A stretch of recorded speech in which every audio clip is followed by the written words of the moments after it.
Queensland Rail operates a variety of trains across the city network, but not all of them are created equal. Some are modern, fast, and comfortable, while others feel outdated, rough, and just downright frustrating to ride. Today, I'm ranking every Queensland Rail City Network train from my least favourite to my absolute favourite. This is based on my personal experiences, taking into account comfort, speed, accessibility, and how enjoyable the overall ride is. Some of these rankings might surprise you, and I have a lot to say about these trains, especially in the ones I dislike. So, let's get into it. Now, coming in at number 9 is the non-refurbished SMU 260/IMU 160. The non-refurbished SMU 260s and IMU 160s are, without a doubt, my least favourite trains in the Queensland Rail fleet. These trains are a nightmare during busy peak hour commutes, and every time I rode one during rush hour, it's an awful experience. The biggest problem with these trains is how difficult it is to move through them when they are full. The seating layout is cramped, and walking through the carriage is almost impossible when the train is crowded. And when I finally get to my stop, getting off the train is even worse. I almost always bump into people, and it just feels claustrophobic and awkward. The ride quality isn't great either. These trains feel rough and unrefined, especially when braking. The acceleration is sluggish and the interior design feels old and dull.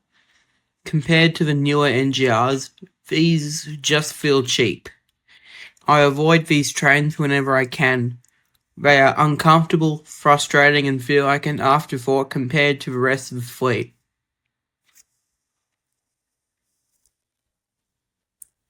Coming in at number 8 is the IMU 100. The IMU 100s are slightly better, but not by much. These were the first interurban multiple units introduced by Queensland Rail, and while they were considered high-tech back in the day, they feel extremely outdated now. One of the few positives about these trains is that they have toilets, which makes them more practical for long-distance trips to the Gold Coast or Nambour. But aside from that, there's really not much else to like. The ride quality is poor, with slow acceleration and rough braking. The interior design is ancient, with outdated seats, poor lighting, and a general feeling that these trains belong in the past. The only nostalgic factor about them is their unique door-opening chime, but that's about it. If given the choice, I'd rather be on almost any other train.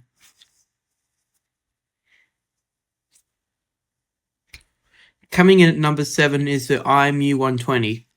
The IMU 120 are a slight upgrade from the IMU 100, but they still don't stand out much. The main difference is that they feel a bit smoother when riding. Like the IMU 100s, these have toilets, which is always a plus on longer trips. However, they still feel outdated, and their seating layout isn't very passenger friendly. Compared to newer trains, the IMU 120s feel slow and uninspiring. If I had the choice between an IMU 120 and an NGR, I would always choose an NGR. Coming in at number 6 is the SMU 200. The SMU 200s are an interesting case. They have been in service for a long time yet they still hold up fairly well. These trains feel more reliable than the IMUs and don't seem as sluggish. However, the one major downside is that they don't have toilets, which is annoying, especially on longer trips. The ride quality is okay but not great. The braking can feel rough and they lack the modern features that found in newer trains. They aren't amazing, but they are solid, reliable workhorses that still get the job done.